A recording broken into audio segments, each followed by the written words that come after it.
Hey guys, last fan of the night. That's fans of the night. So we have some updates here. Rick's here helping me, and we are in my kitchen, and I think this is going to be the final kitchen for a while. so, um, yeah, I'll quickly say that I think this was not intended to be in the kitchen, and I guess by this point in time I can reveal what my original plan was. My original plan was to put that in the bedroom as part of a dual ornate A&G install. It's going to be this one and then one that's both polished and antique brass.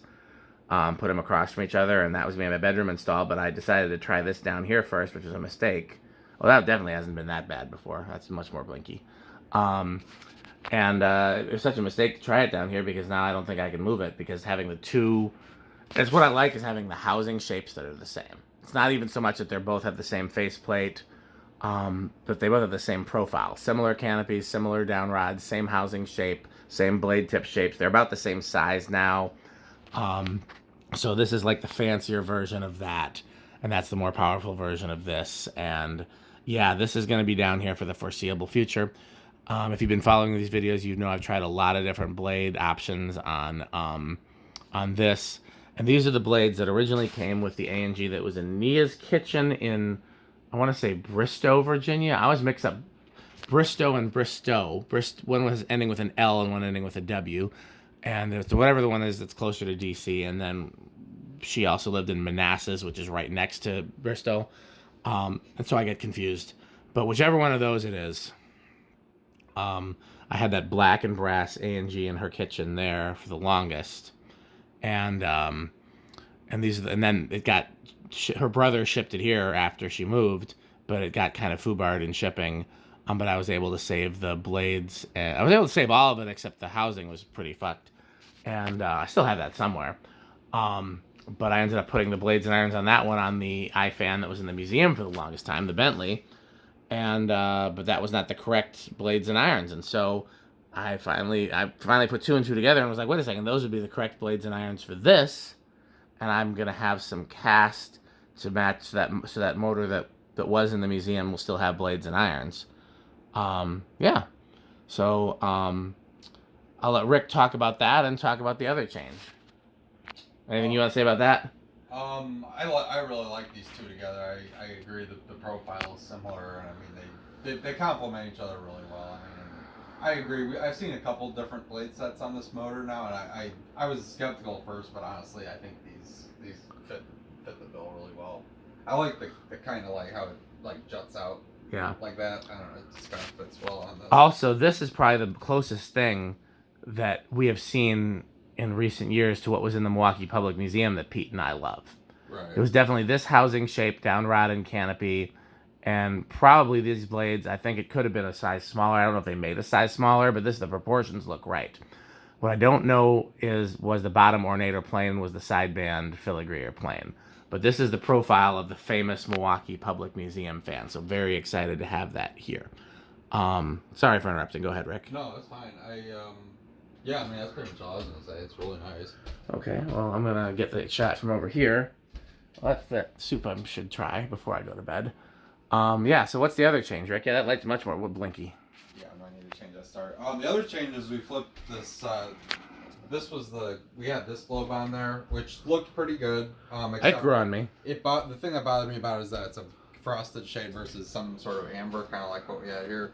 So I had this round one sitting around. I believe it came off like a late '60s, early '70s Hall light, but I got that at a Habitat Restore eons ago and didn't really have a use for it. But when I remembered that Dan wanted something a little better for that center, it was an obvious choice. So that I'm very happy to give that one to him to put on this fan because I think it looks awesome. It has an antique brass finial on the bottom too, which kind of goes with everything, and amber crackle glass. Well, what's the most exciting thing about this combination? It's all vintage. I was gonna say Nia likes it. Oh yeah. And Nia is not. Yeah, that's an important. Anything Malaysia is not her first instinct is not to like it. She likes some of that of the kind of, warm wood paneling, amber glass stuff that Rick and I like. But a lot of it she likes because of me. But she actually complimented this without either of us asking her. So that's a huge win in my book. Because if she didn't like it, it would be grudgingly staying there or not staying there. Right. No, and I think it. Yeah, I think it really complements the fan. It looks great. So. Well, let's see how these things go. Yeah. Alexa, main floor fans low.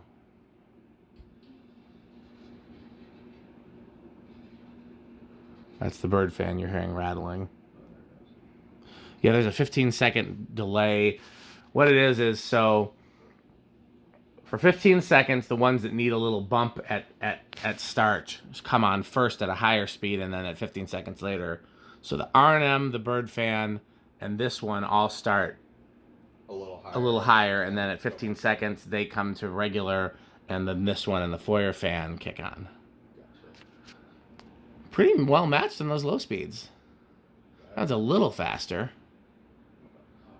Not by much. I tried to get them as close as I could. That was with a different set of blades. What was the cap value on this? It's 3.5. It's unfortunately this receiver I can't easily change the caps. I don't change the caps in those. Okay, gotcha. Alexa, main floor fans medium low. The blades haven't extended yet? No, they're close. Interesting. They're thinking about it. Yeah, medium low is also, I think, also starts a little higher with a 15-second delay, even though they don't all need that. And then medium high and high are just Alexa, dining room lights off. Alexa, dining room lights off. Yeah, I think it looks a little better without those. It's too backlit with them on. Yeah, it's very blinky. Unfortunately, that's not a starter that's easy to change. You've taken those apart before, haven't you? Is that one of those like inline ones? Yeah. Oh, I hate those. It could also be the bulb, though. When the bulbs are going bad, sometimes they'll do that. That one does look like it's got some hours on it because it's back. I could try switching that. Sure. Alexa, main floor fans, medium high. By the way, that's the medium low setting is awfully identical as well. Yeah, medium low is where they normally stay too, so that's nice. Alexa, dining room light 10%. Not bad. Pretty classy. That's too dim for these items. Well, keep in mind, Alexa, kitchen off. Alexa, kitchen off. During the Christmas season, unless somebody's actually working in the kitchen, this is where we are. Alexa, floor lamps off. The only lights right now are Christmas lights, so this is just like complementing the Christmas lights. Oh, for Christmas, yeah. With Ambry. Yeah, during the regular season, we'll see. It may need to change. Alexa, main floor fans high.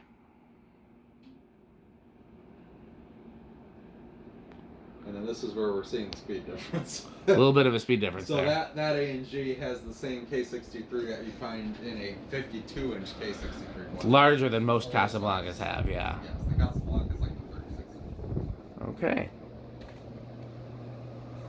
Nia and I both had pretty bad flus over the course of the last couple of weeks, and there's some tissues next to my chair, and they're just all blowing away right now. They were neatly next to the chair, and now they're blowing away. Okay. Alexa, main floor fans off. Well, I don't know why she can't hear me very well. No, she heard me. Just there's some. I didn't program a delay for off, but there is one. This one will stop first. Yeah, dang, this looks really good, honestly. Yes. In the shot with this lighting, it looks perfect. Yeah. No, I think that's a keeper. This is gonna be the first one. Yeah, I gotta figure out where I'm gonna change fans next because I don't really want to change this. No, I wouldn't. It looks too good with the. These two go together like perfect. Really.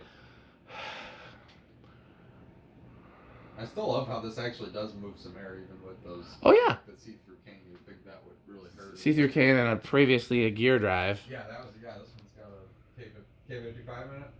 It's got a GE, and it came out of a Whisper Fan 3, which is like it's a down-tuned GE. Gotcha. Works well in this case, though. Yeah. So have you noticed what's different from last year as far as the Christmas decorations, Rick? Well, the neon I know is new. Yeah, all the neon. Wasn't Garland this extensive No. last year? No. I didn't remember that. No, every year I try to add a little more of something, and this year Garland is one of the things that we really went up on. Yeah, I was gonna say that's pretty much on every corner. Foyer fans, the last. Well, is the bird fan still going? I forgot to. It is still going. Let me know when the bird fan stops. Yeah, garland is more. Tree's about the same. Tree's about the same. I feel like your table's kind of about the same. Bird fan's still going. Yep. Garland is the same. Garland is more, excuse me. There's more ceramic trees. And then I have this little winter wonderland here okay, so Alexa, main floor fans medium.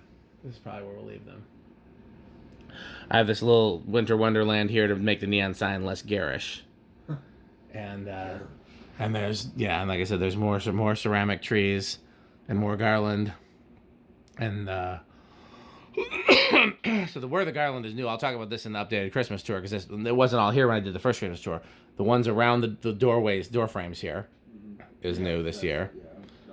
And then the one around the kitchen, last year it didn't do the whole kitchen, and it went kind of behind the counter, so you couldn't really see it, and it kind of got in the way of cooking. So this year I just did the bottoms of the cabinets, and it hasn't been a problem yet. Because putting decorations where you cook is always risky. Yeah, I'd be. Well, as long as you're careful. I guess this video won't go up for a while, so I guess it's safe for me to say that we're filming this after GMS Project Night 2.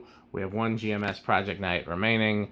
It's been a lot of fun. There's some great footage we're going to take over there too. Thanks for watching. Anything else you want to say, Rick? Bye, fancy. Bye, Fansick. Thanks for watching.